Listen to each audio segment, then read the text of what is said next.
Hey guys, welcome to recap of round 5 of my open tournament here in Almaty, Kazakhstan. Today I'm playing with the black pieces against a child prodigy, Ilyas Pabek, who's around 10 years old, already rated 1600. And in this game you will see some clinical chess technique. I will not say in advance who demonstrated it. Was it me or my opponent? You will see. So let's dive into this. Ilyas plays 1d4 and I choose my favorite opening against d4, the King's Indian defense. So this is the starting position of it, knight f3, castles, and here, well, there are many moves, but most involve putting the bishops on e2 and e3, most variations, although there are various alternative approaches for white. But he surprised me here with bishop d3, and I remember that there is such a variation. It's called normal variation. Wow, I didn't know the name. And I remembered something along the lines that I should put my bishop on g4. So bishop g4. It's actually the top move according to the engine. So the idea is to utilize the weakness of d4. So by putting the bishop on d3 instead of e2, which is the usual square, or g2, by putting the bishop on d3, white is interposing this connection with the d4 pawn. So if I go here, pinning this knight, immediately there are some ideas of, for example, going knight c6, putting pressure on d6, or going dropping back with the knight by taking this pawn. And I considered briefly bishop g4. I remember that this should be the move, but I thought, what if h3? Of course I have to take, because why did I put the bishop there otherwise? And I thought knight c6, d5, knight d4, drop back. And I wasn't really a big fan of this position, because I gave up a bishop. Yes, this light squared bishop of white is not that impressive, but white will probably castle, then go f4, e5, and it might get unpleasant. The engine says it's around equal, but I didn't like it somehow. The engine says that knight fd7 is better here to put pressure, but still, I'm not convinced. For example, d5. Again, the engine wants to give up the second bishop and play this position. Take here and go knight d7. But this is very equal, very drawish. I'm not sure if I can win this even against a lower rated opponent. Too few pieces on the board. So no, I don't like this. I prefer what I did in the game. I thought for like several minutes and decided against going bishop g4, and I went c5 in the spirit of the Benoni defense. This is closer to a Benoni now than the King's Indian, because in the King's Indian usually black goes e5. In the Benoni, black goes c5, and this also uses the same idea, trying to put pressure on d4. He goes d5, and now there are holes on this diagonal that belongs to me. Do you know this meme? All your bays are belong to us. This is something along those lines. So I go knight d7, and my idea is, after he castles, to go knight g4 and put one of those knights on the e5 square. The engine actually is not a fan of this idea. It says that I'm stupid. Knight g5 and knight e5. What does the engine say? Bishop e2. Bishop e2 is the idea. And then if I drop back, then just f4 and the pawns are rolling. Wow. I didn't think about that. I thought that I will control the dark squares, I will dominate the dark squares, and I was actually right. My opponent did not choose the best move. He just went bishop f4, and now immediately his advantage evaporates. I put the knight on e5. There are jumping knights, and the bishop will get very strong sooner rather than later. h3 kicking me, but I take him with check and plant another knight on e5, a great outpost. And here, my opponent made a move that demonstrated his lack of experience. Because any experienced player here would see that, yeah, I will have to give up one of the bishops. The dark squared bishop, either bishop takes e5, or drop back with a queen, and my opponent will be able to take the light squared bishop. Which bishop should I give up? Any experienced player will say that I should give up the d3 bishop, the light squared. I should go queen e2 or queen g3, doesn't matter. Both moves the engine approves of. Because black probably won't even take this bishop because it's too bad.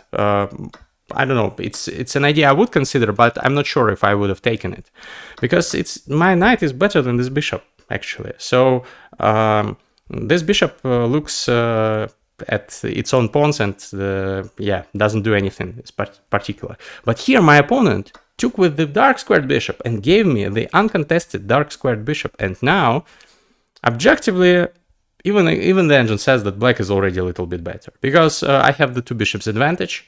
This bishop is a monster. It's uncontested, unopposed, and it's like a wooden shield. Hikaru would say this. So yeah, and my plan in the long term would be to go here, here, here, maybe here, and break the position with b5, because I want to get to the b2 square, maybe open up the b file for the rooks. This is the idea when you have this dark squared bishop and weak dark squares. So you should remember, very important in many King's Indians, and also in the Benko gambit, where black even sacrifices the pawn like b5 in similar positions. So he drops back, I put more pressure on c3. Here the engine already recommends just sacrificing the pawn for white to try and play for an attack, but my opponent did not do that. Instead of f4, he decided to go queen c2, over protecting the c3 square.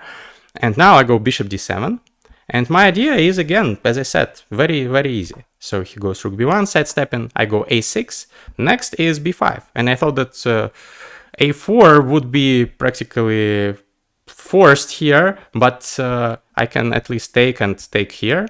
This is one idea, but actually the engine doesn't want me to do this. The engine says that this pawn is not is not needed for me. So wow, the engine says don't take this pawn. I would have taken it, I think. Still, he went a3. He went for a different plan. He wanted to go b4, but this is the wrong plan. Again, shows inexperience. Shows probably lack of experience playing against the King's Indian for my opponent. Because you should not go a3 in such positions and push here. It's me who wants to push and open the c file and the b file. So he goes a3. This is like subtlety. Of course, when I was 10 years old, I would have never realized this. So b5, I want to open up this side of the board. And if he goes b4, whatever. I'll trade and drop back, and I'm already much better. Because now rook c8 will come, and there is pressure. There is pressure, and it's very unpleasant already. So he goes queen b3, I take. If he takes with the queen, rook c8 wins a piece on c3, so he has to take with the bishop, and now I find the top engine move, queen d4. Actually, according to the engine, I played this game without any mistakes, and at 93 something like percentage of accuracy, so I'm quite proud of this. So the idea is I'm taking the c3 knight, and if white goes, for example, rook c1, I'll go rook here, put more pressure, and it will be very unpleasant. So anyway, this was one of the lines, but the bishop is hanging here, so 92 is forced, and I'll take the pawn. So this is practically what happened in the game, except he went 92 immediately. So I took this pawn that's no longer protected. Now I'm up a pawn. He tries to harass my queen, but I just drop back, and here I have very unpleasant threats against his king. In many variations, I can even sack a bishop on h3 and checkmate him. In other variations, I can push f5, f4, f3 and destroy his king. So it's close to losing already for white, and he decides to trade the queens, which unfortunately disallows me from delivering a checkmate. I could have gone queen h5 or queen h6 and tried to play for a checkmate still, but I remembered the words of my grandmaster coach Farukh Manatov here. I remembered what he said: when you are up a material, trade the pieces, go into an endgame, win the endgame. Don't try to deliver checkmate. This is his words. And reluctantly, I traded the queens. And here, I should say that I'm proud of my technique that I demonstrated in this endgame. I'm up a pawn. I have the two bishops advantage. You know what I do? Bishop f5 attacking the rook. Rook drops back. Rook c8 attacks the bishop. He tries to trade at least one bishop because a pair of bishops is better than one bishop. I trade. I'm okay. I go rook c2. I know that he'll go knight d4, which is the best move. What do? I trade. Everything according to what my coach said. Of course, the two bishops are better than a bishop and a knight, but I need to avoid all complications. I need to simplify the position to the utmost level and then win this endgame, because my rooks are very active. He has two weaknesses, b4 and d5. Sometimes in rook endgames, if you are down a pawn, it's not a big deal. Here it is a big deal. You are completely losing, because you have these two weaknesses. You will lose one of the pawns and you will be down 2 pawns. So he goes here, I trade another pair of rooks, and I go rook c4. My rook is active, very active. Rook b1. Now, if I go rook d4 here, unfortunately he has b5. And I have to take, and he takes, and for the time being, he's protecting this pawn. I will still win it, but there is no need to rush here. So I don't go rook d4. Instead, I go king g7. I activate my king. He does the same. I activate my king even further. He goes here. I activate it even further. And now I will win either this or this pawn. He still goes b5. I take, he takes, but I have here rook c5. Of course, he cannot take because the pawn endgame will be winning for me. So if he goes here, for example, I'll just go here, and next I'll still take this pawn. So I will be 2 pawns up. He chooses to go here. I take this pawn, and now comes the stage where I was really enjoying myself.